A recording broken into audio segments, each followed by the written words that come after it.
Good afternoon and welcome to Bedroom Politics, sponsored by Prime Energy, Drink, Lunchily, and Brawl Stars. Our discussion tonight is the upcoming presidential election. With six candidates on the ballot for New Jersey, polls suggest that this election is headed down to the wire. I am Luca Seaman, your co host, expert in all matters socialist, and we have here my co host, Republican Rishab Talusani, our resident Democrat, Royce Strong, Vikram Pradeep, expert of the Green Party, and Ranjot representing Chase Oliver and Randall Terry. Thank you, Luca. Let's begin our debate tonight by first discussing each candidate's policy on inflation and how each candidate plans on tackling this problem. Royce, why don't you start us off? All right, so definitely one of the main problems with the rising prices of everything is that food prices are starting to skyrocket extremely high, and it's becoming unreasonable to pay for some groceries sometimes, and it's not very good. But essentially, what she wants to do is reduce prices on food by passing a bill that will ban price gouging on food, which essentially just means that she wants to ban um, companies that set food prices unreasonably high. The second thing to mention is that as prices go up for everything, one of the second main things we have to focus on is housing and mortgages. Um, in order to like remedy this problem with like extremely high prices of housing, is subsidizing first-time house buyers by $25,000, which is a lot. Um, Additionally, she plans to help more like middle class families and stuff by providing better tax cuts through child tax credit and earned income tax credit. Okay, and that's all I have. Uh, Royce, you mentioned that she would ban corporations from setting food prices too high. What steps does she plan on taking to handle that problem? Um, so she's gonna pass this bill, Mhm. and the details. Wait, Joe. uh, well, the bill should handle everything that you're talking about. I mean, what she means by unreasonably high food prices Mhm. is not very clearly defined yet, but you don't want to go to a grocery store spending like $500 for something that you would normally spend like 100 or 200 for like 10 years ago. Mhm. And so I think Yeah, right now it's definitely a good idea to try and like make it easier for everyone, have a higher quality of life for everyone, especially when it comes to like getting food and food security and all that. Mhm. Thank you. Thank you, Royce. All right, so the Constitution Party sees inflation as a byproduct of abandoning the gold standard and the overwhelming power of the Federal Reserve. Um, the party also believes that the current state of our currency lacks the intrinsic value, which is leading to the economic instability that the economy is in right now. Well, what steps does your party plan to take against the battle of inflation? All right, so the Constitution Party and their candidate Randall Terry are proposed to abolish the Federal Reserve and transition back to a currency backed by gold and silver to ensure the stability that the economy once had before. Yeah, and how are you going to do this? Uh, Because you can't expect to well, go let's and rift. have people cash in dollars for gold coins suddenly now, can you? How do you plan to convert dollars to gold and silver? How do you plan to go back to the? How do you go back to? How do you plan to go back to the standard? How do you plan to go back to the gold standard? alright, so uh, yeah, I'll be honest, I have no clue, bro. Cut this out, bro. as as part of the Green Party, my candidate Jill Stein sees inflation as a byproduct of big companies raising prices so they can get a higher revenue. my party believes that to lower inflation, you have to first limit the amount of control that these big corporations have. So, for example, if you look at medicine, for example, the medical companies, they have an overhead cost of 60 to 70%. That means 60 to 70% of the money that you spend on medicine is just going to it's just going to the bureaucracy that runs all these big medical companies.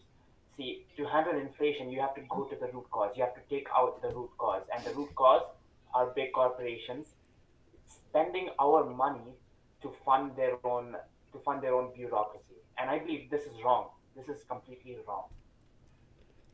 Yeah, I mean, I agree. Like that's Mm-hmm. really like my candidate Claudia de la Cruz also is trying to take steps to like limit the power of like the corporations because they have way too much power. Like we have to like redirect those resources to the people. And um although Claudia, like her plan was like a little bit different. I think she was more focusing on the short term, which I think is like really what we need right now, like with the current prices. What she wants to do is like a price freeze immediately. Just freeze all the prices so that they just don't go up. Yeah. Inflation, okay, guys. Donald Trump, our former president, he has to say that inflation is a very strong concern for the people of America in 2024. And wanna, according to me, as for me and to Mr. Thomas, uh, one of the biggest indicators that we have heavy inflation in this country right now is that an Arizona iced tea is now $1.25 compared to the long-standing $1, right? So what my candidate Donald Trump promises to do is that he wants to tackle the problem of inflation by first repealing President Biden's tax hikes. Okay. Well, first of all, that sounds really familiar, but I can't really put my finger on it. But also, how does that even help with inflation? Okay, I'm glad you asked, Luca. So basically, by reducing taxes on corporations, corporations have more money to spend on their capital. They have more money to invest, right? Meaning they have a higher supply chain, right? With the higher supply chain, you don't need heavy prices. More products, they have a smaller price. See, this is Additionally, Donald Trump also promises to rescind all unspent funds from the 2022 Inflation Reduction Act, which gave the IRS $80 billion. this is the problem with our government right now. All the government is doing is giving back money to these big corporations. What about the people? What are the people who worked to make those corporations money? What is he doing for those people? Well, Vikram, by giving the corporations back money, the corporations don't have the need to jack up prices because as of right now, the taxes that these corporations pay already take a big cut of their revenue, right? There's Yeah, no but who? need. There's no See, but need. They're doing it for to make their profits higher because they can. exactly. And who's to say that prices will drop once you give back the corporations their money? As we can see since COVID, none of the prices dropped after the COVID ended. The same high prices that were demanded during COVID that were raised due to the hardships of companies trying to get their product, they haven't changed.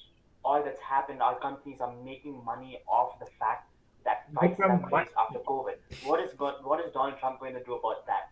Vikram, my candidate is not responsible for what happened during and after 2020. He was not in a state to, he was not in a position to have any sort of power. It was a really bad time, right? And why was that? Why was that? Because he lost the election. Well, I'm seeing a lot of shade here. All right, guys, let's move on. Let's move on to like Let's move on. let's move let's move Although on, there's guys. one more party. Oh, There's also the Libertarian Party, and they have a similar point of view as the Constitutional Party. They believe that the Federal Reserve, that the inflation stems from the Federal Reserve. So they pretty much increase the money supply, which caused the dollar to depreciate.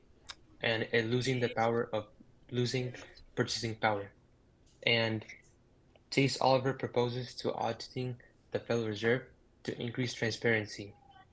And also, similarly, he wants to go back to a um, gold reserve. Similar to Constitution, he wants to go back to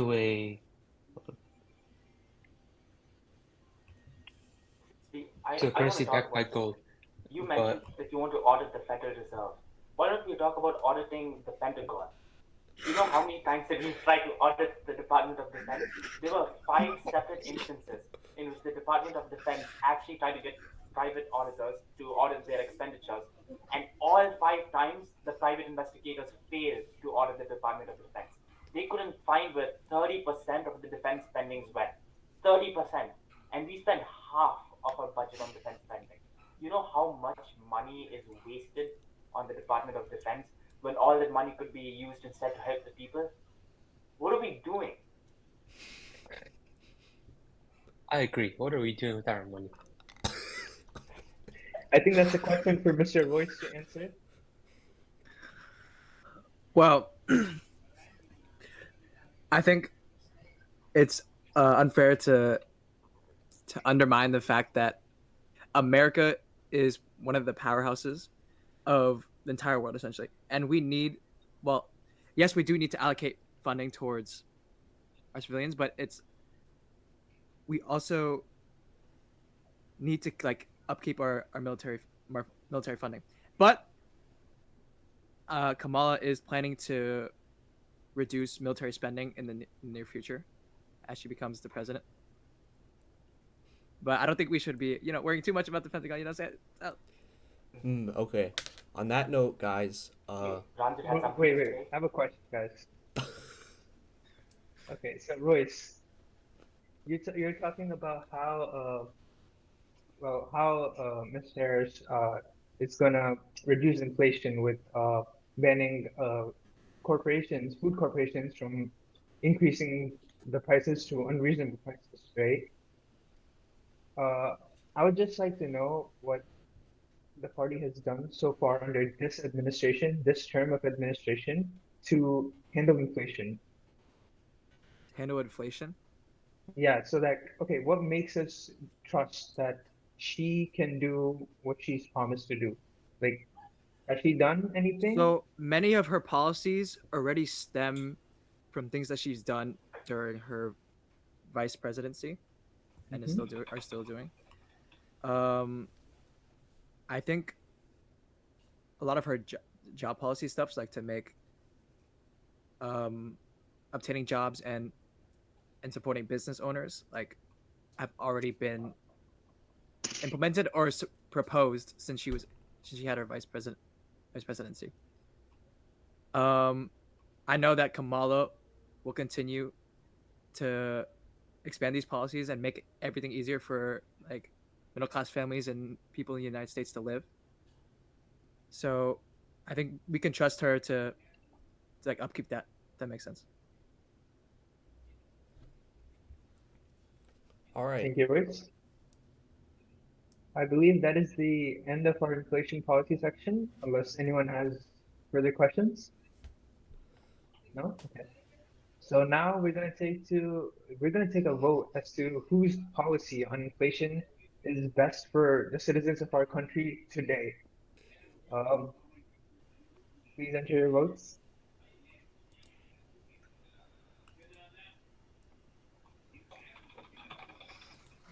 Why don't we just go one by one? One by one. Okay, I Just Renzo. can't say vote. I can't vote for myself. Who- well, Of course you can. not really. I mean, you got. Yeah, yes, you can. why can't we vote for ourselves? You can vote for yourself. In that case, My I fault. vote for Claudia de la Cruz. I vote for think I, Kamala Harris. Just time. Renzo, what about you? I vote for Donald Trump. He is the guy. I also vote for Donald Trump. No way. Okay, so guys, Donald Trump is the winner in the inflation policy section. And now we move on to each candidate's job policy. Ranjot, why don't you start us off with this one? Oh yes, I'll gladly. All right, so the Constitution Party believes that the government has too much of a role in businesses. So they want to limit the to limit the government by having fewer regulations and supporting job creations. So they also want to higher minimum wage. I mean, they also want to lower minimum wage to allow jobs to grow, since with a lower minimum wage encourages more businesses to employ more um, people into their businesses. So pretty much he wants to um, reduce regulations to allow business to be more open and free, cut taxes, and he pretty much wants to encourage entrepreneurship. Hmm. Who is that again? Oh, that was the Constitution Party. So the Constitution Party wants to increase jobs by giving corporations more freedom. Yep. And how exactly will that increase jobs? Alright, so pretty much one of the things they want to do is by lowering minimum wage.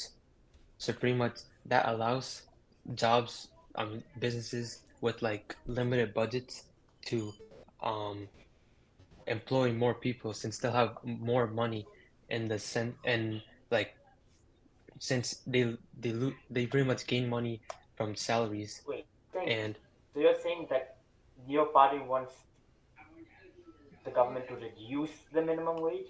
The minimum wage for the US is already $7.25. That is not even enough for a person to live at. How do you expect it's but you wanted us to go in the backwards direction? so pretty much a lower minimum wage encourages more like younger and low skilled workers to pretty much work, and this promotes a job market that is pretty much driven on Or yeah, you can go ahead. or it will make corporations take advantage of said young workers and lower the quality of life and the amount of money being made by all said young workers. Lowering the minimum wage will hurt the people. Yeah, I Does mean, no one else have a better policy? it could like really it could discourage workers from like those who aren't like Taking on minimum absolutely wage jobs. who may be like thinking of a job like it may not be worth it for them anymore if like they have to put in like so Mhm. many hours and then they get paid even less.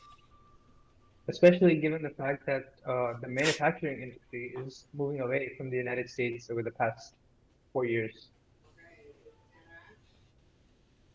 See, my candidate Jill Stein plans to increase the job market in the US by creating a massive amount of new jobs in the new Green Deal. See, we have a problem, and the problem is climate change. And the amount that we can easily see the effects of this. There was a ski resort in France, a really famous ski resort that was just closed down recently because there was literally no snow. There was no snow. And if you look at where we live right now in Jersey City, winters have been getting milder. It's October already, and it's still 70 or 80 degrees outside on some days. We can Vikram, see that we're there's a still problem. on the jobs policy section. I think you're jumping ahead to the climate change. No, I'm not, because our plan is to is to make new jobs by creating climate change, by creating renewable energy infrastructure.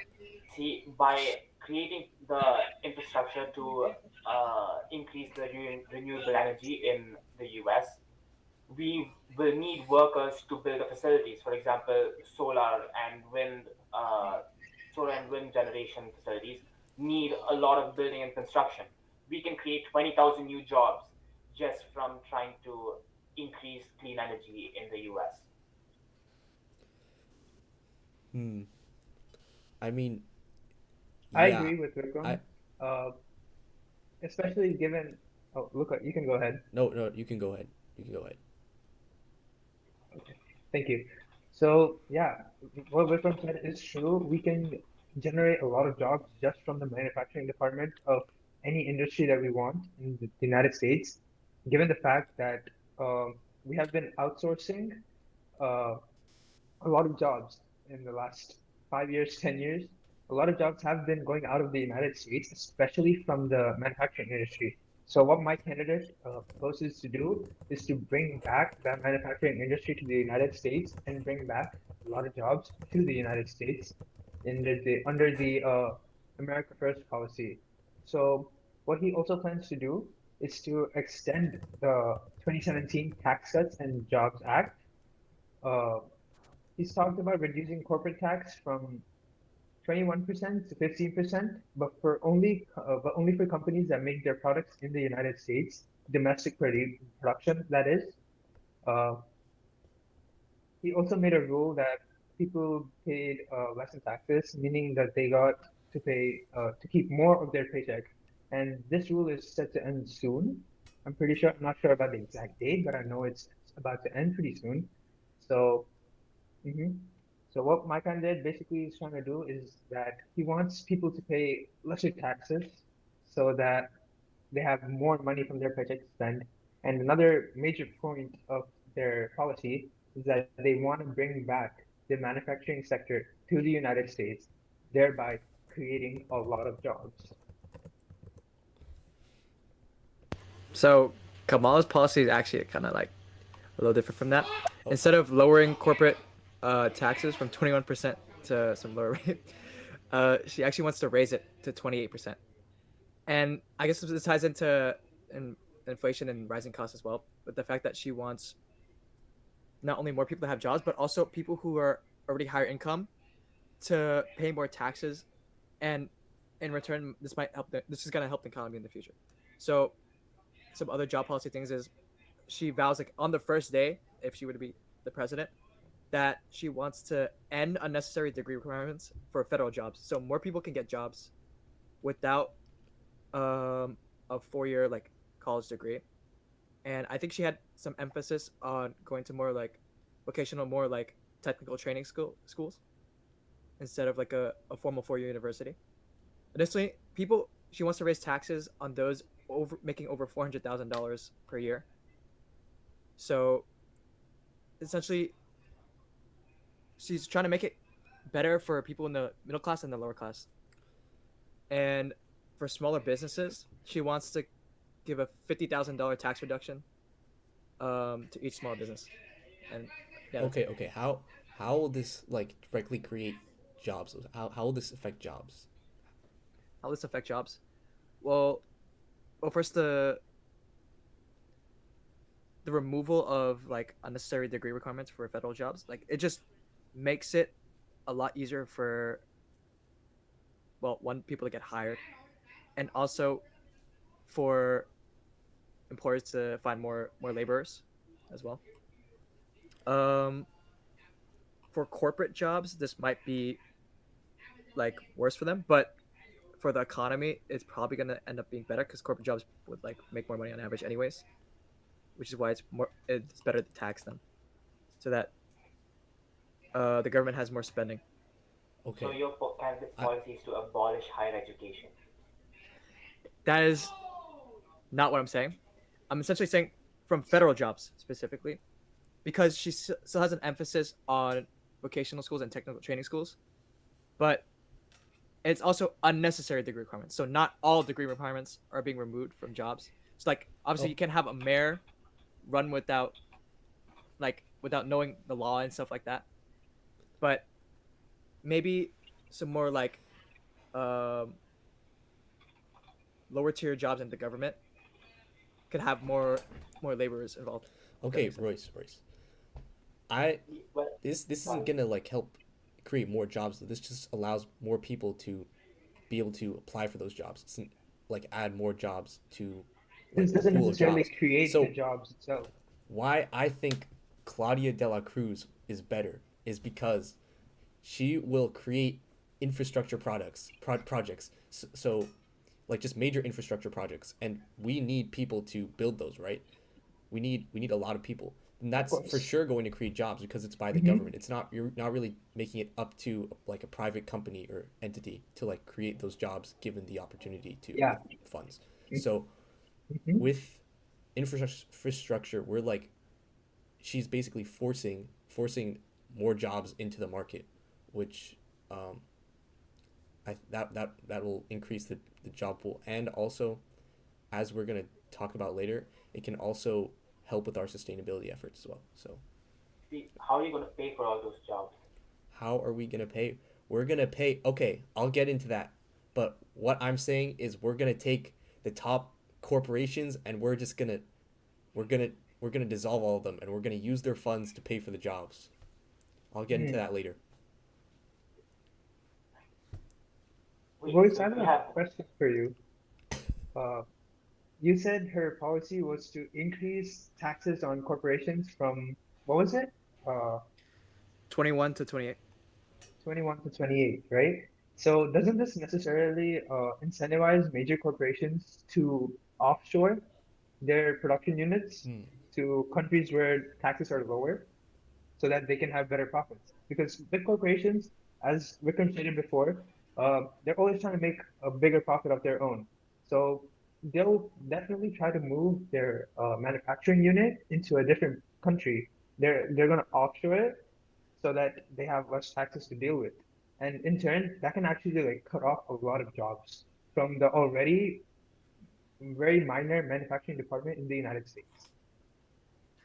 While businesses may seem inclined to do that, it might be expensive to start moving production offshore immediately, which is why it well, like raising the tax on corporate tax, like raising corporate tax rates, will help spending in the short term. Maybe not in the long term, but I think that it might be unreasonable to say that all corporations or most corporations will move everything offshore. If that makes sense, it's like we'll still be able to But get the money from corporations for government spending to help those in need. no, no, we won't because most often domestic production is the only way our government gets the money from major corporations at least and taxes too, right? And actually, in the last 5 years, 90% of the manufacturing industries have been moving out of the United States due to several reasons, including taxes, policies, tariffs, all of that. So how does Kamala Harris plan on handling the problem that yes, there are a lot of companies that are moving offshore. This has been happening for a good while now. So how is that problem going to be handled? I'm sorry. Could you repeat the question one more time? Okay, so a lot of corporations, I'm pretty sure around 90%, as per report from Boston, have been moving their manufacturing units outside of the United States. They've been offshoring the manufacturing units, which is the problem Trump uh, plans promises to address, right, by bringing back manufacturing units to the United States, decreasing taxes. So by increasing said taxes, Kamala Harris is gonna further incentivize businesses to offshore their manufacturing units, thereby cutting off jobs in the United States. Does that not cut off jobs instead of creating them? Essentially, what I want to ask is that how does increasing the taxes on major corporations, how is that going to create jobs for people? Well, I think the main thing that it was made for was not necessarily creating jobs, but the fact that we want to be able to take more money from corporations who are, by the way, in America, already making most of the money and have most of the money already. And I noticed that you said that we make most of our money from the corporations plus taxes. It's really we make most of our money from the taxes. So raising taxes on corporations will help us be able to get more money so we can subsidize people who need jobs. So we can subsidize um, homeowners who Hmm. need like shelters, and so we can promote food security in our country. It's not. just a matter of, oh, raise taxes, now companies going to move over short. There's a lot of nuance to it, which I think is why government spending needs to be increased for the time being, such that we can further provide for the citizens of our country.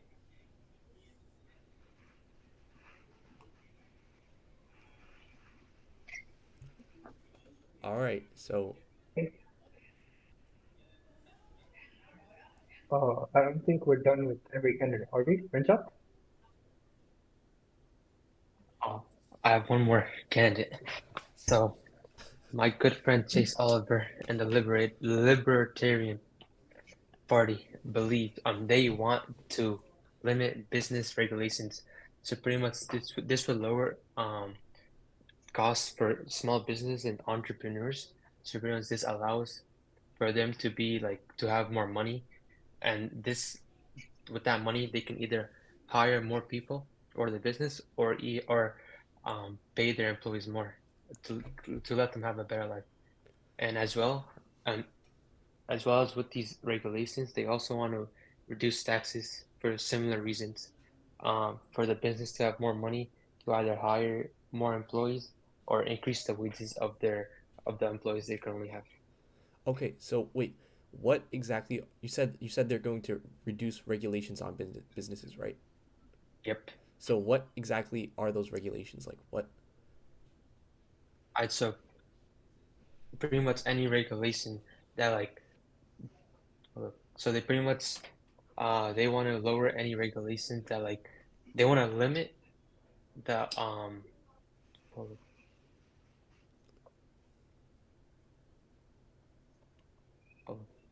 I'd so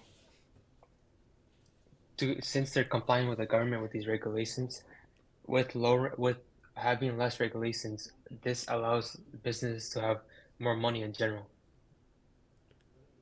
Okay, but doesn't this also incentivize them to take advantage of their workers as well?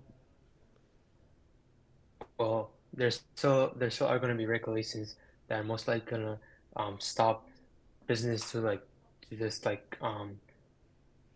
to like get rid of the rights of their employees. Okay. See, how about why don't we talk about the actual people behind the jobs? Why don't we talk about how we're going to actually help the people behind the jobs that we're trying to raise for the people? Everyone has been talking about how we're going to increase jobs by doing this, by doing that, and how we're going to benefit corporations, how the corporations are magically supposed to help the people. Well, Why increasing can't we talk jobs about makes how the the federal number of people government working higher. is going to help the people themselves? Well, See, my candidate is going to increase the minimum wage from the measly $7.25 or $7.50 it is to a $25 minimum wage. $25, which is what we've calculated is necessary to cover the minimum living expenses of an individual in the United States. okay, At a okay. $25 minimum wage, indexed to cost inflation and productivity growth, which allows the people of America to have a secure job and earn enough money that they can live happily in a way that most other every other candidate's policies have failed to address. Vikram, Actually, you're talking actually, actually, actually. Money isn't everything. Money isn't everything. Um, no one has talked about how their candidate is going to ensure that the workers are fairly treated outside of money. What are they going to do? Well, Claudia de la Cruz, she's going to make it easier for workers to unionize and give themselves fair benefits, fair treatment from their employers using a card check unionization method. So what this means is that unions can more easily be certified because they will be certified once a certain number of workers like intends for it to be certified. So this actually gives the workers much more power, which will allow them to give themselves more benefits and better treatment from their employers. Money isn't everything. Yes, and money isn't everything, but what about housing? What about healthcare? Healthcare Vikram, you're that can talking be about free. how your candidate keeps promising to increase the minimum wage to $25. Yeah, we're Okay, we're getting minimum off wage topic now. workers We're are getting going to off make more topic. money. minimum wage workers are going to make more money, but how exactly does that create more jobs? It increases See, job security. increasing minimum wage will increase the amount of money that people get, which will incentivize people to seek jobs more.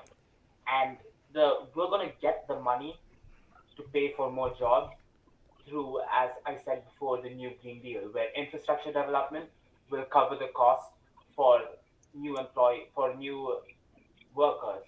We will pay for new workers using money that we take out from the money that we cut from government spending. As mentioned, military spending. Military spending is over 50% of government spending. So you're If gonna we pay cut new that by workers. half, we're gonna have trillions to spend on the people. Well, this is about corporations. This is the minimum wage for corporations. That's the government's money. So, are you going to pay these corporations to be able to Of course afford more not. jobs? Of So course how are they not. going to get the jobs then if they have to increase their minimum wage by three times? How are they going And to if the afford government is the more ones Because jobs? we're giving going the to money, provide how them is the jobs. money going to We're reach going to the provide them workers if jobs they're through new working for big infrastructure. corporations? Sorry.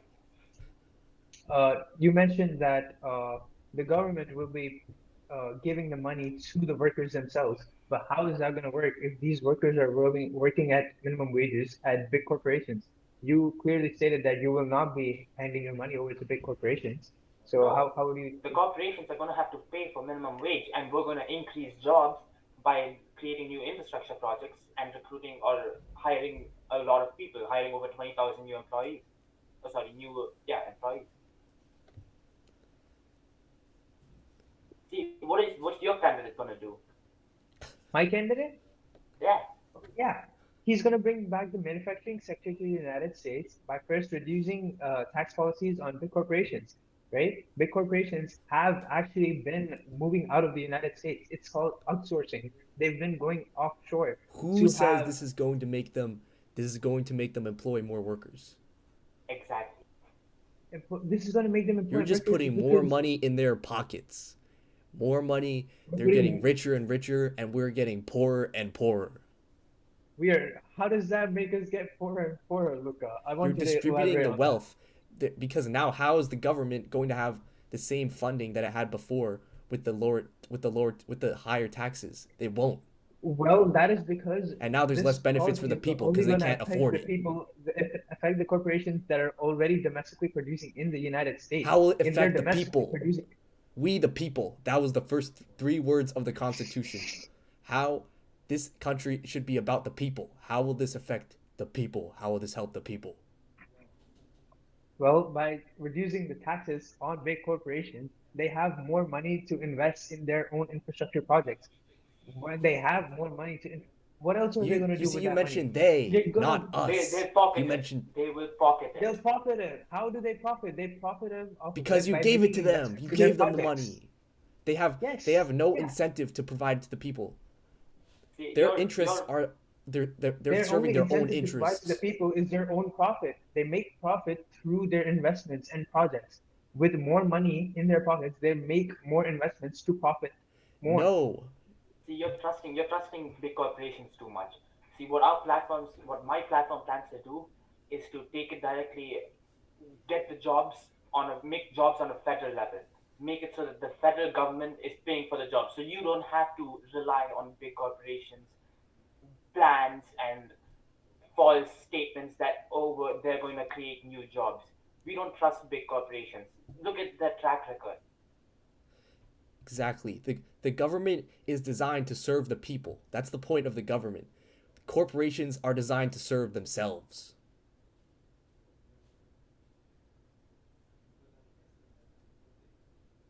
Okay, guys. So, Any further questions, guys? No? Okay. So, Ranjot, who do you think had the best policy no, on no, we let's jobs do that at the end. Let's just do that at the end. Yeah, at the at end? the end. Yeah. Okay. So now we're going to move on to each candidate's climate change policy. So, Luca, why don't you start us off on this one? Okay. So, my candidate Claudia de la Cruz, as I was saying before, our infrastructure projects that she's going to implement will not only increase jobs, but it will also help with sustainability because we're if we are able to make our society as a whole more sustainable, then we can like prevent climate. We can negate the effects of climate change. And she also intends one specific thing she intends to do, one infrastructure project, is increase public transportation. Um, so as you all know, there are less people driving nowadays, and cars use up a lot of gas. So Hmm. what she plans to do is implement more public transportation with a fleet of all electric vehicles. So we will not only be decreasing the emissions from the vehicles because more people will be able to use that public transportation. So just make that sector more robust. Um, we will also seize all the fossil fuel companies to prevent their production of fossil fuels, um, and it also gives us more resources in terms of money. Um, yeah, we need to push harder for sustainable fuels, and we have to take steps as a government to force implement those projects ourselves and prevent private corporations from really like postponing that effort um, through their sheer size. So we're just gonna I take them down. agree, but I think we have to go further than that. See, what my candidate Jill Stein is going to do is that we're going to declare a climate emergency on day one when she takes the office, utilizing presidential powers associated with the National Emergency Act, Defense Production Act, and Stafford Act, and execute or issue executive actions to expedite national and international climate action. We will release $650 billion per year to support the manufacture of renewable energy and clean transportation technology. We already have a Green New Deal. Oh, sorry, we already have uh, yeah, we already have a Green New Deal, but it is in no way binding. What my candidate proposes is a real Green New Deal, in where we're going to get funds by slashing the military budget, and we're going to use those that the newly recovered funds to help pay for the Green New Deal. Our goal as a party is to achieve zero emissions by 2035. What what can your candidate say? Well, what we can say is that it's really hard to predict the future. So we didn't put any numbers. We didn't put any numbers. We didn't put any years because you can't just predict the future like that. What we have to really like make an effective effort in resolving climate change, it's really something we have to see once we get to the other side of the bridge. So we we don't have we don't have any year or any specific funding quantity because we don't know exactly how much we are going to have. And I don't think you can say 650 billion for sure. You can't say that. It's Yes, we really can because it's no, you can't. it is part of it is part of the powers that is associated with the presidential seat. Well, We have the power to do it, and we will do it. What can your candidates say? What can any of your candidates say for we that can matter? say that we might do more than that. I actually disagree with both of you because, guys, climate change is a hoax. This is not real. This is a political agenda created by parties to promote their economic benefits. Okay? As president, Donald Trump aims to bring back America relying on fossil fuels. In 2018, I believe, I'm Buddy, not sure if it was buddy, 2018 or 2019, he, didn't you go what's to up, Luca? India this summer? What's up? Yeah, I did go to India this summer. I Okay. think it's unfair to discredit the many What many does that have to hours do with of anything? research that scientists have put into to learning more about climate change. Um, in high school, you should have taken this class called AP Environmental Science, which teaches you about like all the anthropogenic effects Well, Royce, of not human everybody activity. takes the AP environmental I science understand, I class. understand, I understand that. I'm I just saying, like, understand that, but Luca, what does but that have to do with me going to India over the summer? Look at the climate change that they're facing. Look at the sky. Look up. You don't even need to look up. Breathe the air. I am breathing the air. Look at all the research. Look at all the research that is it's been backed by science. What you're saying is that you're doubting science. You're doubting thousands of researchers, thousands of studies that have been conducted and show that climate change is real.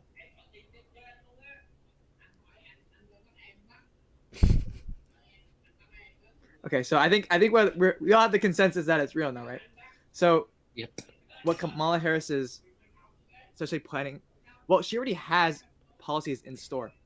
She's been already been incentivizing many businesses to convert to cleaner energy, to convert to cleaner like manufacturing. Excuse me.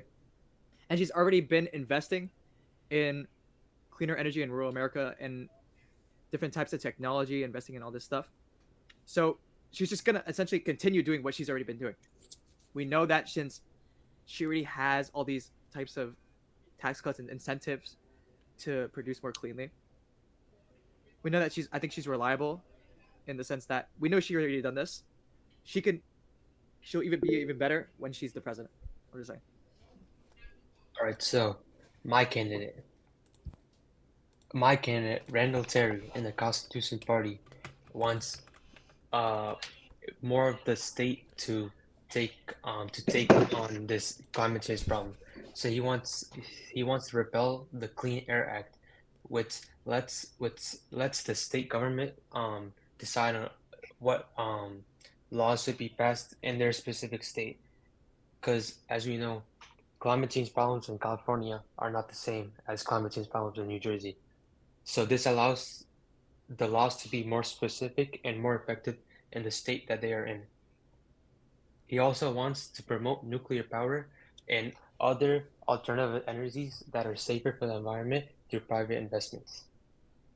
Okay, so one question. You said that your candidate wants to allow states to have different climate change, uh, like different regulations on that, or wants them all to be like homologated, like the same.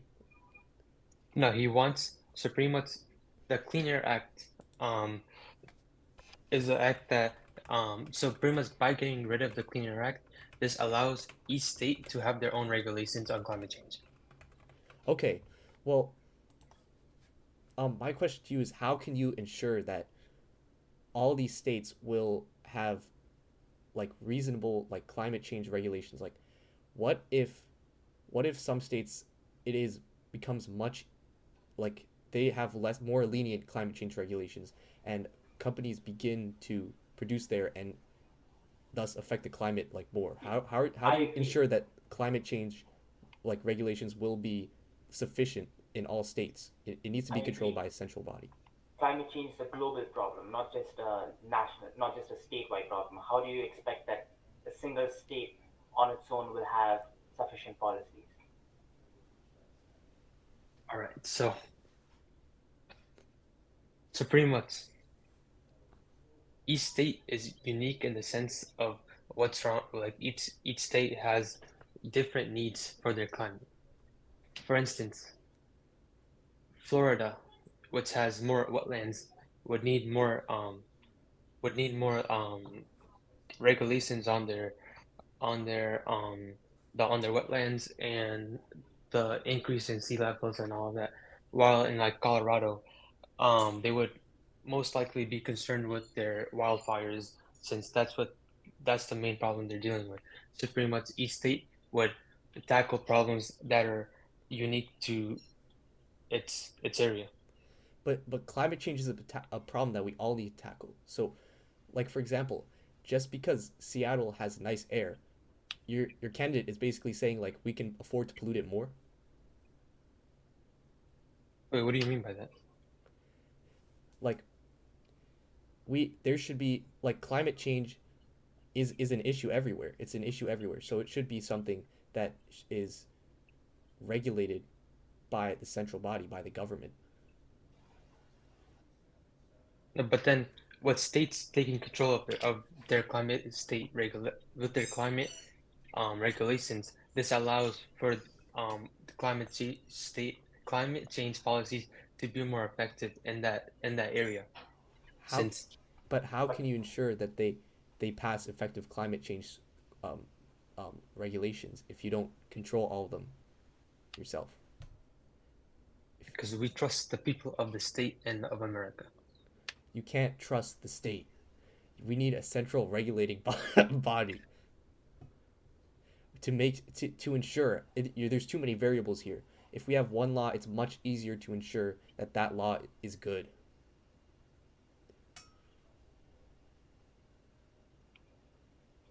okay, let's move on. Let's talk about healthcare. Wait, doesn't I does already Ranjot? Do you have a different another candidate? Yeah, Ranger has another candidate he has to talk um, about. All right, I'll quickly go through them. All right. So, hold up, I lost them. All right, so my good friends over at the Libertarian Party. So they pretty much they oppose the Constitution Party. So they want private investments to research and solve the problem of climate change. So they pretty much want to get rid of the government's mandates and just do it on their own. Well, All right, that's it. well, the libertarians are the government. What do you mean by that? If they were to be elected? So pretty much they they don't want the government to um so with the government they also want private investments to do it. Okay, but we can't ensure that those private investments will. We don't have insurance of the quality of their work.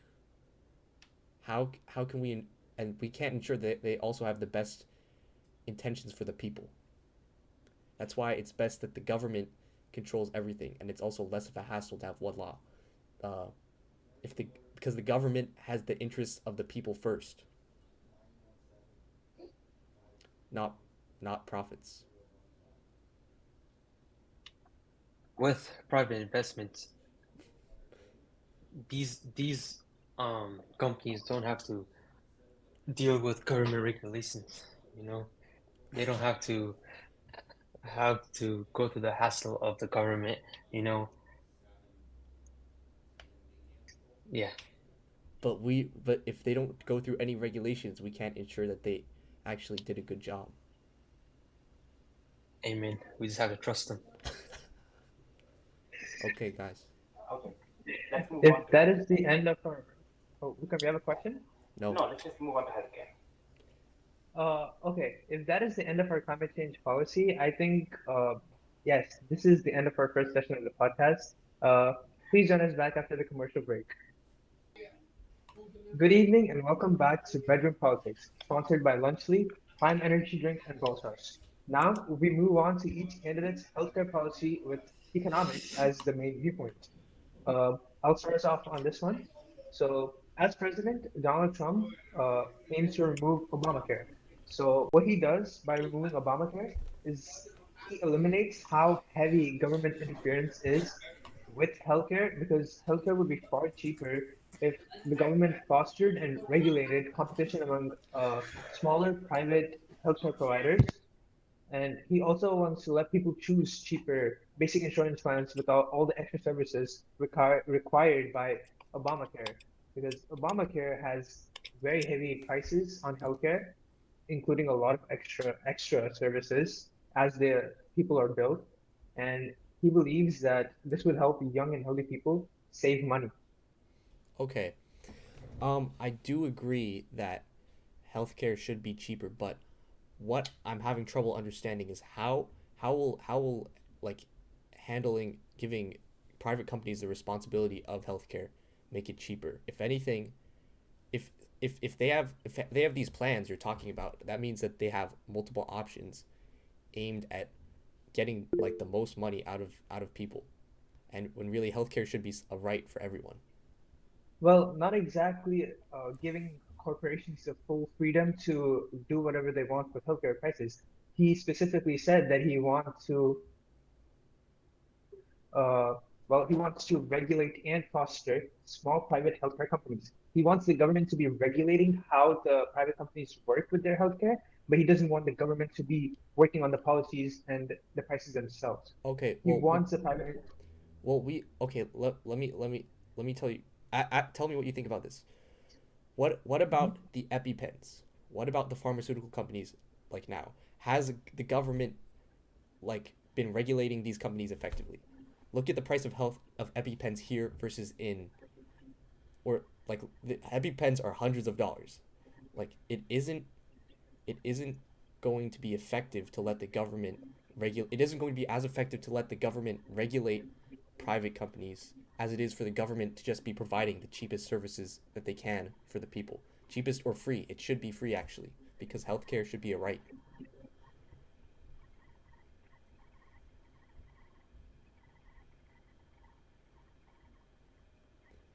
My candidate, Claudia de la Cruz, will fix this and the economy. She's going to give more wealth to the people, because this country should be about the people.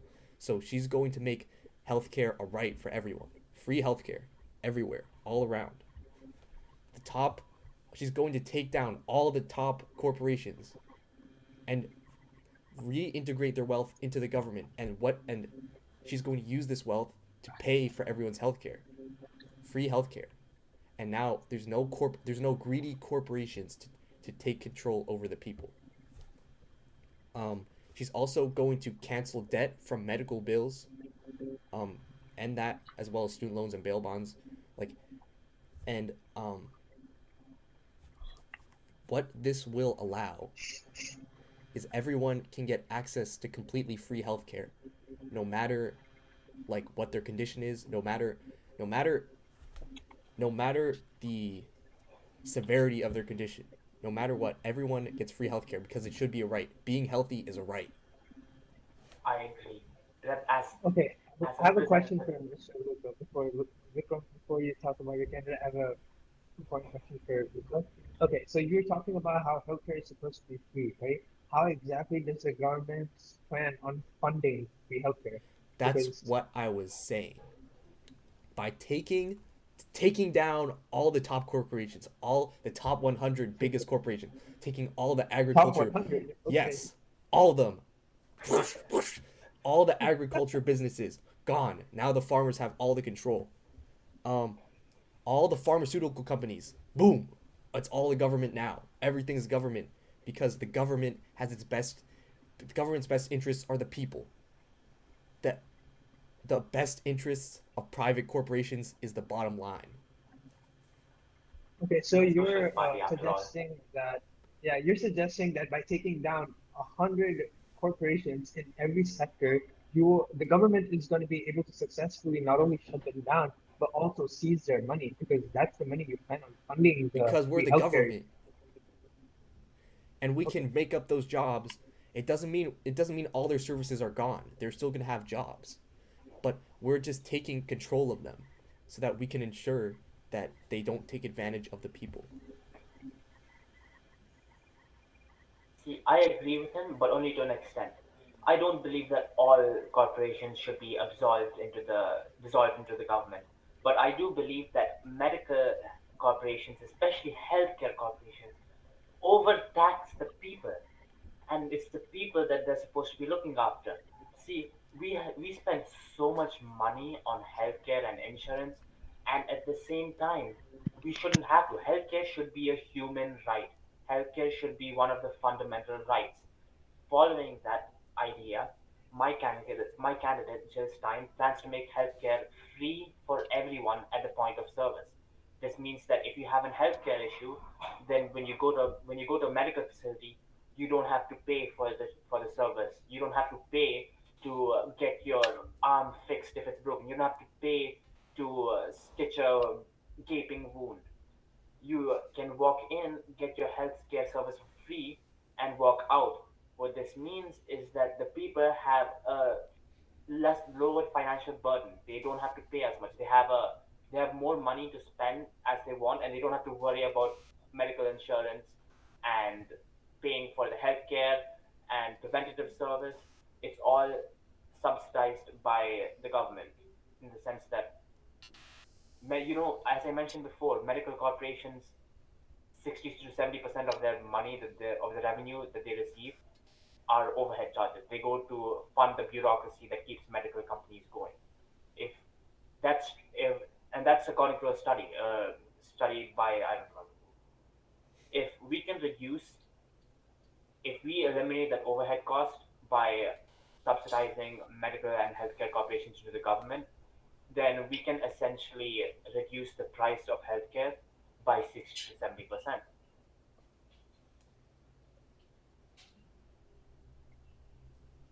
How can you ensure the quality of care with free health insurance? I mean, with free healthcare. It's the same infrastructure. The only difference is that these new or the big healthcare companies aren't the ones paying the people. Or sorry, the people aren't paying the big healthcare companies. They don't have to pay. It's the healthcare companies are subsidies of the government.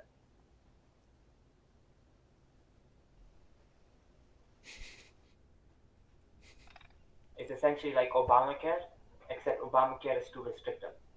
See, Obamacare goes on about helping the Obamacare essentially pits the poor working class against the poor. What we aim to do is provide free healthcare for all, essentially expanding what currently exists as it's called Obamacare to everyone. I agree, but slightly off topic. They should we should absorb all the top companies, no matter the sector, because the wealth needs to be distributed to the people.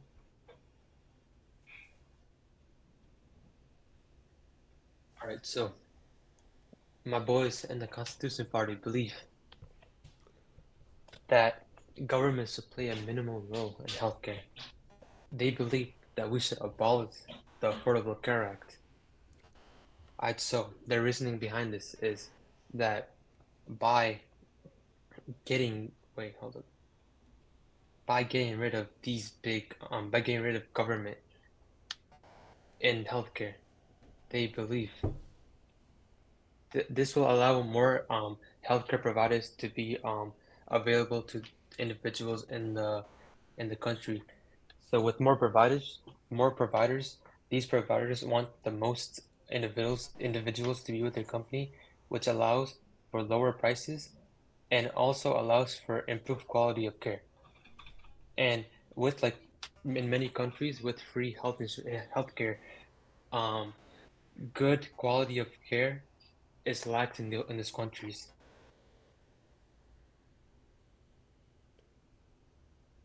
Well, this simply isn't true.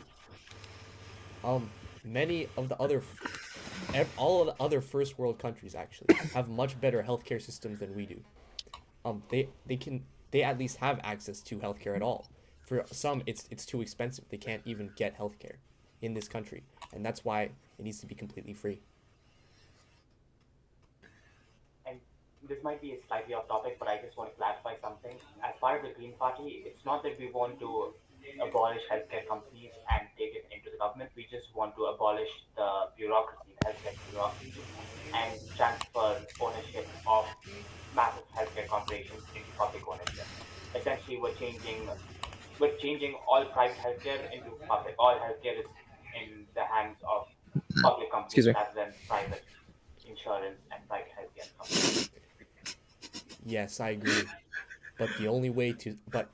What our party believes is the only way to end this bureaucracy is to end the companies that started it and that are taking part in it. And that's Royce. Why don't you go? Okay, so I don't know if we're uh Kamal is willing to go that far to abolish like all healthcare companies, but she actually wants to keep Obamacare or the Affordable Health Care Act, but um so this time around she actually wants to address some of the problems, which is the cost. So she's gonna reduce the cost of like out of pocket costs, and essentially she says she's gonna address the burden of healthcare on American families by because of the cost reduction. Um, she also wants to make some of the subsidies that are part of the Obamacare. Like she wants to make them permanent, essentially, like so that families in the future will keep getting subsidized through Obamacare.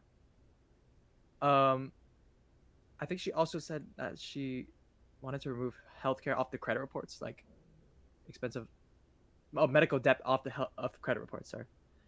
Uh, and yeah, that's basically it. She wants to keep the ACA, but also continue to make it better, but not completely abolish healthcare organizations, because I feel like since America already has, like, the companies already have deep roots in our, like, in our society, that if we were just to get rid of them completely right now, it would probably cause an upset in the economy. If that makes sense. And what? How would this cause an upset? Like, what do you mean? Because we would basically remove a huge part of our economy, and also the transition from healthcare being in our capitalist society to completely free healthcare is not that easy. So I think the first steps is what we should do, is what Kamala is taking, which is first to reduce the cost of healthcare before we just completely straight, like, eliminate everything, because I think that's too rash. Okay, but we aren't ending healthcare as a service. Healthcare, there are still people fixing fixing the wounds. There are still people making the pills. It's just that they're not under control from a greedy private corporation. They're in control of the government, of the people. Luca, if you plan on dissolving every greedy private corporation, as you mentioned above, how does the government exactly plan to structure how does the government plan to lay out the infrastructure that is needed to have good healthcare in the country? The Because infrastructure is there. The you, infrastructure is there. We have a healthcare system already, yes? So we Mhm. can just make it free. But how do we know that every company will comply with free healthcare? They don't know. We we are the government. We can basically take we can absorb all those companies, and they have to comply because we're the government. Wouldn't it be But better to subsidize private healthcare companies instead of just absorbing them Why directly? would we be subsidizing them when they're the ones hurting the people? When they're the ones taking Well, advantage of the people with $600 EpiPens? Why would we be encouraging that? we could, first of all, well, yes, we could subsidize them, but also we could just set a cap on some of, like, EpiPens and insulin, those that have very high, very low elasticity for demand. So I think, yes, we can subsidize them because they are healthcare companies at the end of the day, which manufacture, create, and help our society as a whole, which gives a positive externality on society. But I think it's the fact that completely removing them would do us more harm than good, if that makes sense. They are not being removed. They're still there, but now Well, they're under our you're like, control. you're absorbing all these companies, Okay, which, okay. So let's just sum this up right now, right? So the sorry, the Republican Party believes that Obamacare should be repealed, and who knows what they want to do instead. The Democratic Party wants to continue Obamacare and try to expand its influence. The constitutional and libertarian parties both want to go to a free market approach for healthcare, essentially allowing companies to do what they will with healthcare. The Socialist Party wants to essentially put all companies under the control of the government, so healthcare is run by the government.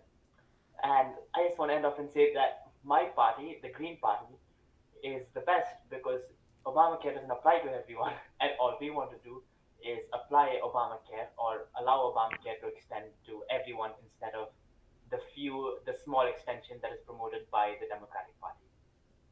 Now let's move on to our next topic, which is foreign aid and military spending. okay, thank you, Vikram.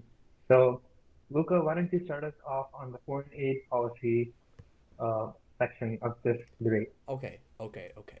So war war is bad.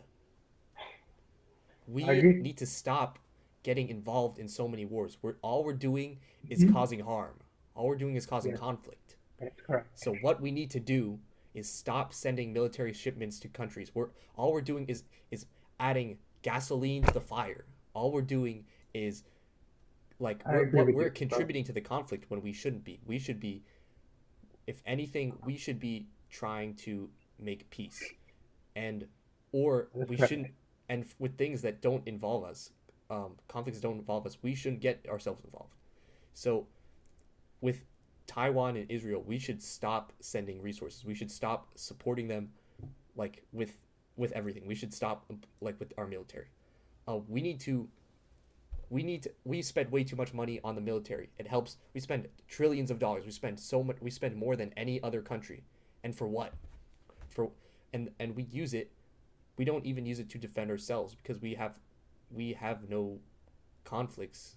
We've only used it to fight battles with help other countries fight their battles, when what we should be doing is closing our military bases and decreasing military spending by 90%. We don't need the military. We need to abolish NATO. We need to abolish AFRICOM. We need to abolish the CBA and we CIA, and we need to make all the confidential information from the CIA public. It needs to be public because the people have a right to know. This is a people's country. The country is for the people, and we can't just. It isn't right to just keep secrets from the people. So we need to release all those secrets publicly.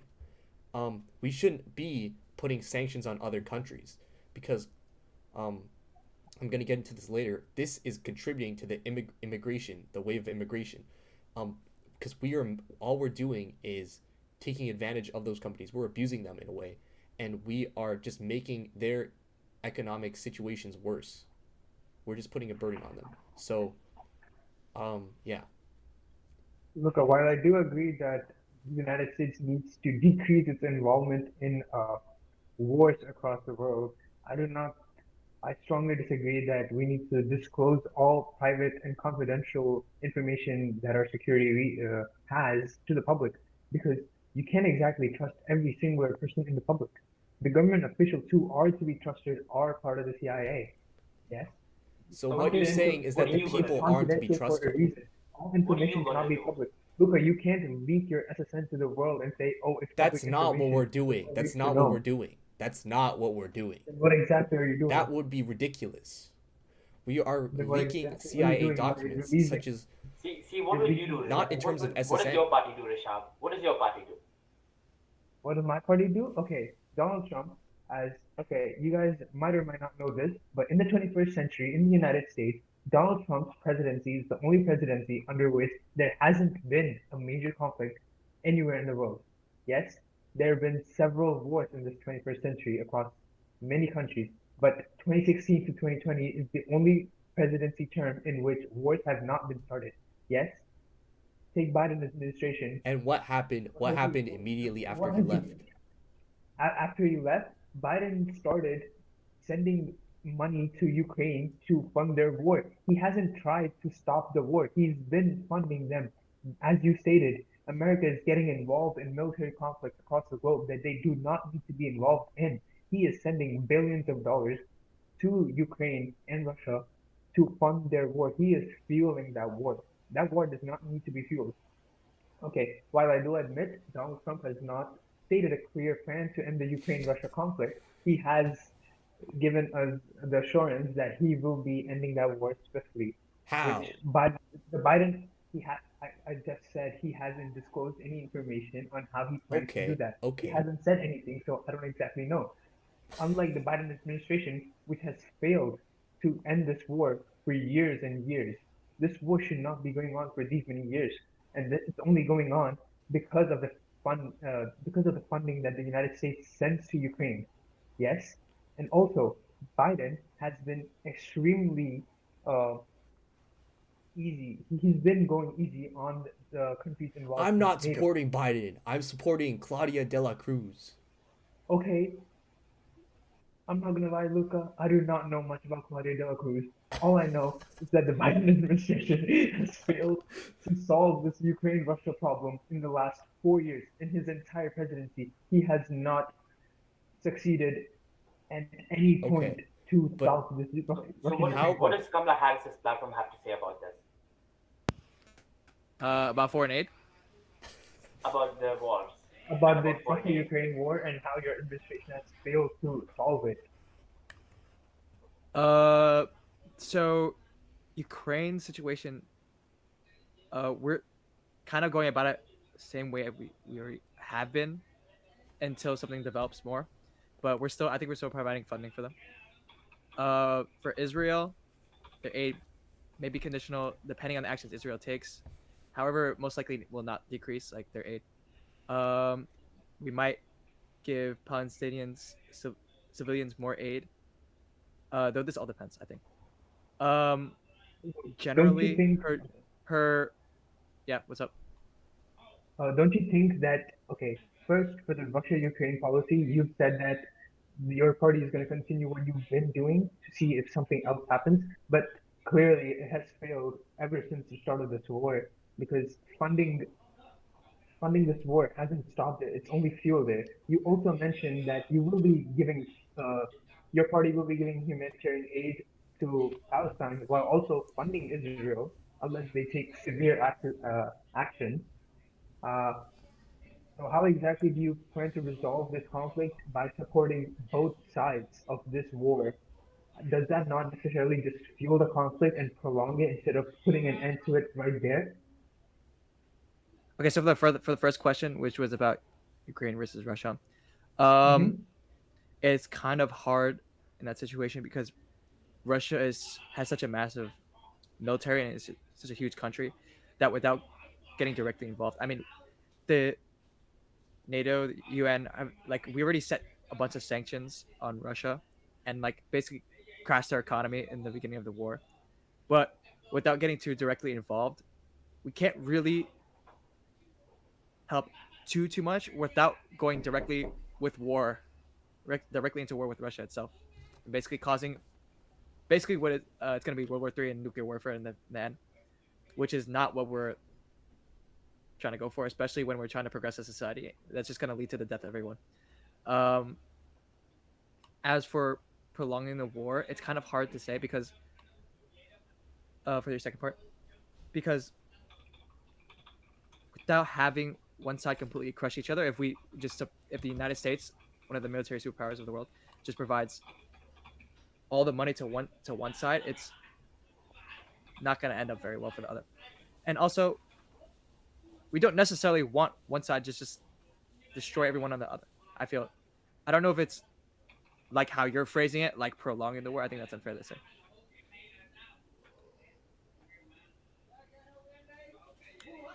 But Yeah, I don't know. but it is fair to say, in a way, it is fair to say because this war wouldn't have gone on if we simply didn't supply more troops to let the war happen. Exactly. And Which one? here's the thing. Okay, why is the United States, why is the United States spending billions of dollars in Ukraine? Okay, if we want to support NATO, we support Okay, NATO. how about this? How about Ukraine this? has Why Ukraine are we has not been talking a about the neutral bigger country for conflict years in now. our news? Why are we not talking about the Israel Palestine conflict? What is Sorry, your Luca, we didn't platform get you doing this for that? time. Vikram, can you? Um, I think for now the United States has decided to abstain from getting directly too involved without going straight to war with any of these two countries. We were actually like supporting them with funding for the Exactly, Yeah, we've been military. with funding, funding. but not necessarily. Yeah. Yes, but we've been funding Israel from the beginning of the war. Israel wouldn't have started the war if not for our funding, without our backing, and without the U.S. backing Israel and stopping the international community from condemning their genocide. Israel, the war would not be happening. It is our fault we're in the war, and as part of the Green Party, I have to argue that we should not be involved in any foreign interventions. We should. cut military spending. We should stop focusing on participating in wars because right now the Israel-Palestine conflict can be looked at as one of US's proxy wars. The Ukraine-Georgia conflict, we are funding them. They are one of our proxy wars. We keep on making wars happen all across the world, and we're spending money to fuel wars. This is not what we should do. This doesn't help the American people. We should pull out of everything.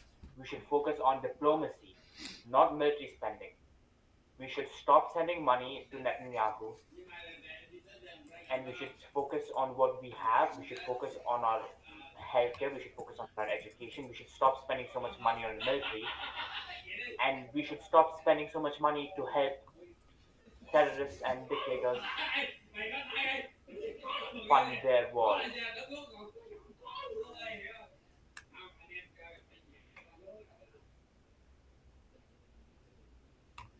Ranjot, what does your party have to say for foreign aid and military spending? All right, so both my parties, the Libertarian Party and the Constitution Party, believe that we should cut all foreign aid since at the end of the day, these foreign problems have no effect on citizens in our country. We're using our citizens' tax money on wars that are not really affecting these individuals in our country.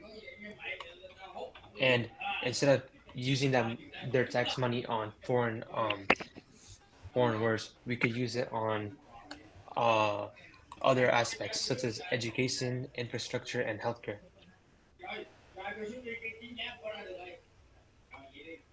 Okay. Um. So okay, guys. So why don't we each like go one by one and do an overview of what our candidates' policies are for military spending and like foreign relations. So um, Rishab, why don't you start? Why don't you start? Okay, so the Trump administration aims to swiftly end the war in Ukraine. He hasn't come out and specified on how exactly he plans on doing that, but he has assured us that he will be putting a swift end to this war instead of funding it and fueling it. As to the Israel and Palestinian conflict, while he has showed support towards Israel, he has not exactly published any statements regarding how he plans on funding that war. And in addition, going back to the Ukraine-Russia conflict, he has uh, assured us that NATO, members of NATO who are not fully paying members of NATO will not be getting the support from the United States in terms of humanitarian aid or when it comes to war, because they are not full paying members of NATO. Only paying members of NATO will be the ones receiving proper support.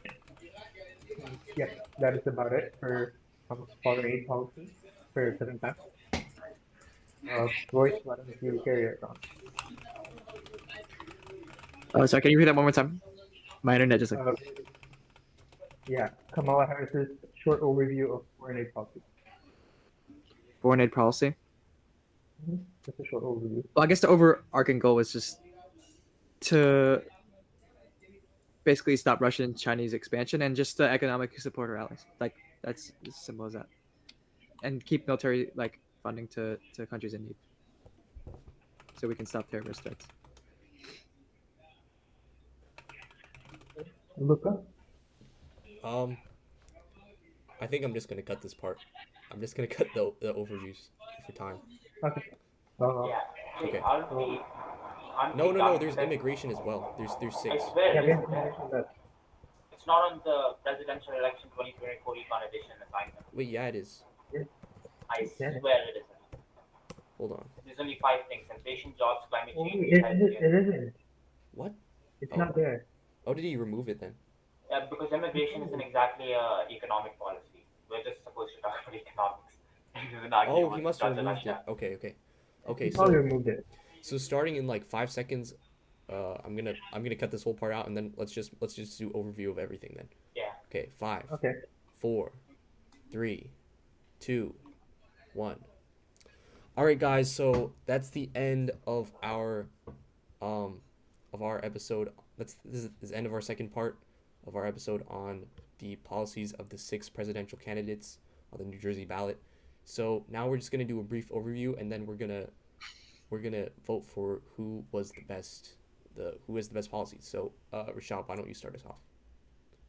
Okay, so for our foreign aid and military policy, Donald Trump, while he hasn't issued any statement on how exactly he plans on doing this, he promises to swiftly end the war between Ukraine and Russia instead of fueling it, correct? He also promises that non-paying members of NATO will not be getting the same support uh, that paying Okay, members can you of give us NATO like an are overall overview, getting. like the economic overview, Mhm. like in total, like everything? Okay, sure. Okay, so going back to jobs, Donald Trump, he promises to bring back jobs to the United States by bringing the manufacturing department back into the United States, thereby creating more jobs. The manufacturing department of the United States has been increasingly moving out, offshoring, outsourcing their work. So that's decreasing the labor jobs in the United States, correct? And going to healthcare, he has promised that he will cut down on the Obamacare. Obamacare, it doesn't really apply to every single person, so it's not really a great thing for every person to be have Obamacare, right? Am I forgetting another policy? Uh, okay, so what is rid of this leave? Okay. Um. Okay. I guess I'll go.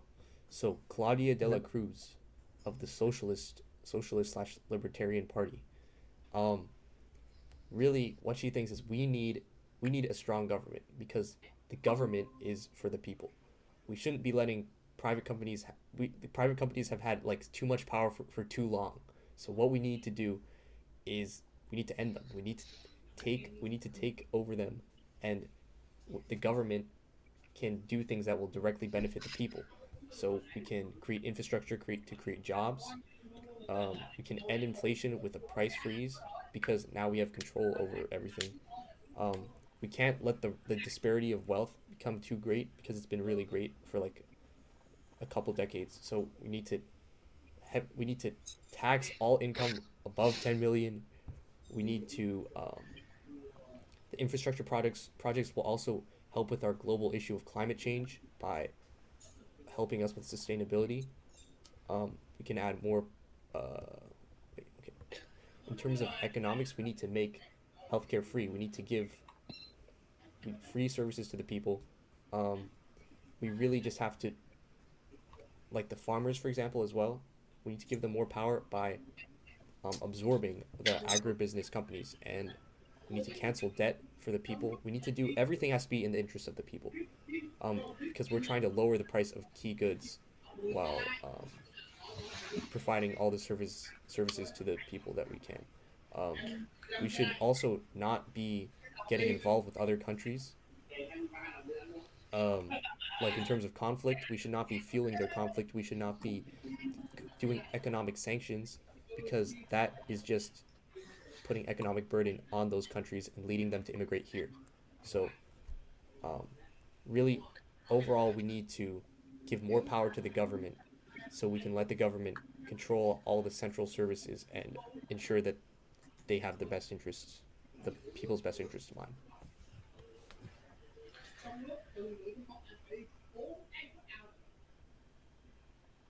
Wait, Ranjot, Oh, your mic is muted.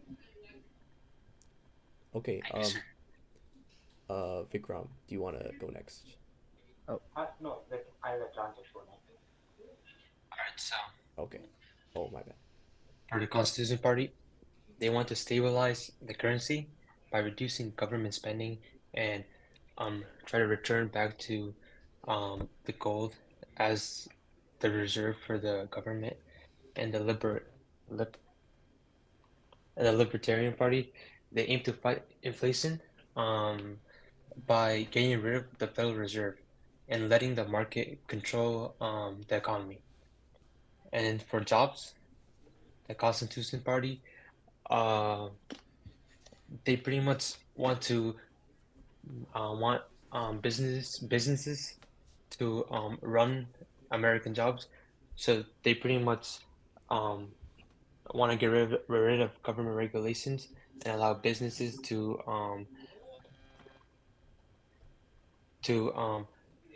have more of a say in hiring these people. And then the Libertarian Party, they want to lower the minimum wage, hoping to ha hoping to um, make these businesses have more money to grow and hire more people. And for climate change, uh, the Constitution Party wants to they want private um, organizations to um, pretty much uh, study and hold up, I'm getting lost between both my. So they want private property rights as a solution. So pretty much they want um, these private businesses to study these climate change problems. And then the Libertarian Party, they're pretty much the same as the Constitutional Party.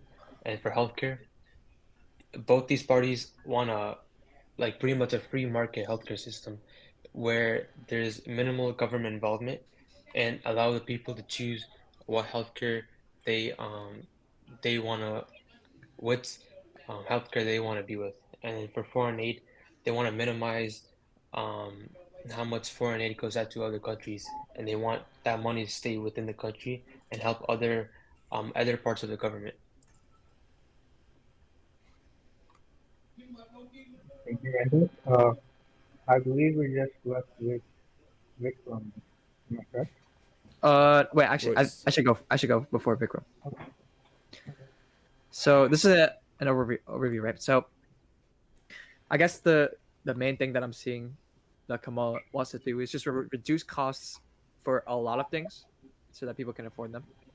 Um, I mean, we talked about how she wants to reduce the prices of food, which have been like kind of like skyrocketing like lately. She wants to make housing more affordable, especially for first time house buyers by subsidizing them. She wants to provide better tax cuts to middle class families with children and better tax cuts for their income as well. Um, she wants to reduce the cost of healthcare through Obamacare, like by making subsidies permanent and also reducing out of pocket costs in general. Um, and like the way that she's been able to secure funding for a lot of this stuff is is is she's gonna essentially raise corporate taxes so that we can get the money for this. She's also gonna raise taxes for people who already make over $400,000. Like those people are already pretty well off. So raising taxes by like a little bit for them will help us like gain a lot of money from that for government spending. Um, in order for more people to get federal jobs, she's gonna get rid of unnecessary degree requirements for businesses. She's incentivizing cleaner energy and manufacturing for businesses by providing tax cuts and subsidizing those businesses. But also for smaller businesses, she's just going to give them $50,000 tax reduction for them. Well, she proposed it. Um, I mean, as for foreign aid, she's still going to continue funding um, our allies like across the shores and all that whatnot, and try to reduce the like influence of Russia and China across like. And I think that's pretty much it. Yep. And as part of the Green Party, Jill Stein hopes to the biggest part of the Green platform or the Green Party platform is the real Green New Deal, in which a massive amount of new infrastructure is going to be created towards the goal of 100% or sorry 0% emissions by 2035. And these massive infrastructure projects will create over 20,000 new jobs for Americans. We will also lower inflation by moving healthcare companies and banks into and the major, like the biggest banks into public ownership. so that major corporations are not the ones in charge of uh, so that you don't have to pay money for massive corporations to pay their overhead charges. Instead, all that money is going to be used to decrease the cost of healthcare for the average worker. And the biggest part uh, about government spending is that we're going to massively slash the military spending of the U.S. And we're going to use the amount that we get from the military spending, from the slash military spending, to increase or to pay for the Green New Deal and to help pay for the $25 new minimum wage, which will allow workers to be able to live happily, healthily, secure with food security, security for shelter, and be able to live essentially happily with the given money. And that's about it. Thank you, Vikram. Okay. Now we are done with the candidate, correct? Yes. Okay. So So let's please take a vote on whose policies overall we think is best. Why don't we start off with Luca? who do I think is best? Mm-hmm. Hmm. I'm gonna have to go with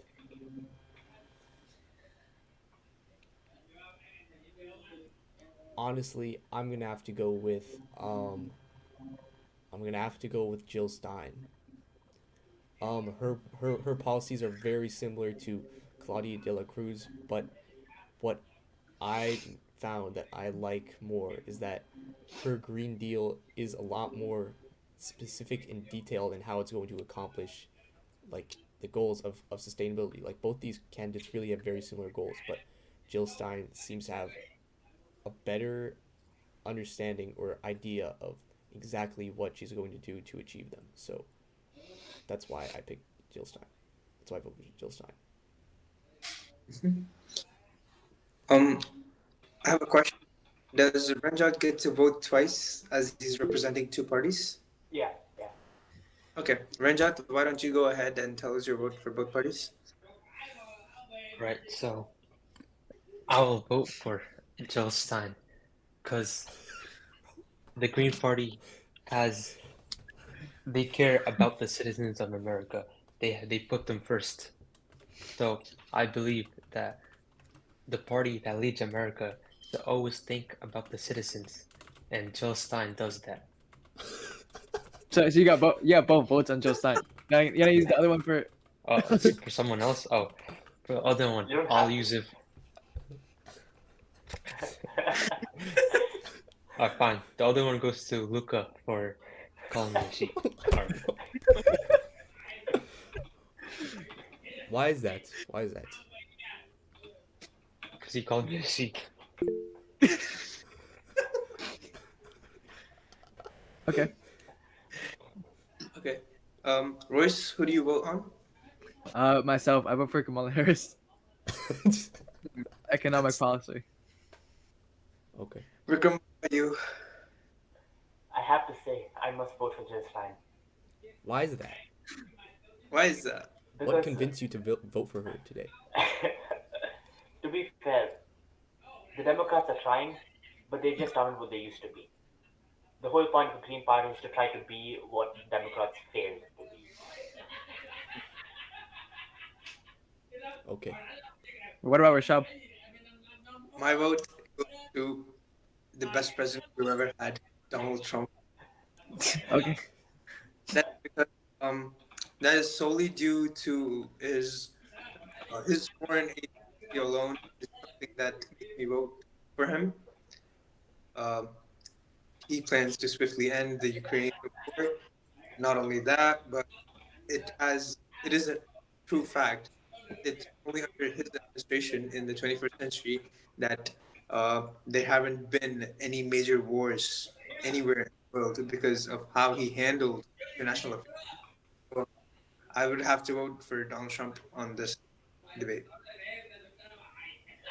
So Okay. tallying the votes, I guess we can say that Jill Stein Yeah, from I the think Green Joe Stein Party won. is from the presidential election of 2024. Congratulations, Vikram. Thank you. Uh, do you have anything to say about it? Any No, comments, no, Vikram? nothing. I guess I am honored to be able to represent the country. I believe that we, as part of the Green Party, will make America greater. We will help the people, and we will make it so that everyone in America will have access to a good job, livable income, shelter, food, and clean water. Thank you, Vikram. Yep. Now that we're done with this debate, thank you all for joining us tonight at Bedroom Politics, and we hope to see you again in 4 In the years. next episode, For the next 2 hour episode. Yeah. Keep in mind that this Bedroom Politics podcast has been sponsored by Lunchly, Prime Energy Drink, and Brawl Stars. guys, use code use code bedroom on your next Lunchly purchase for 20% off.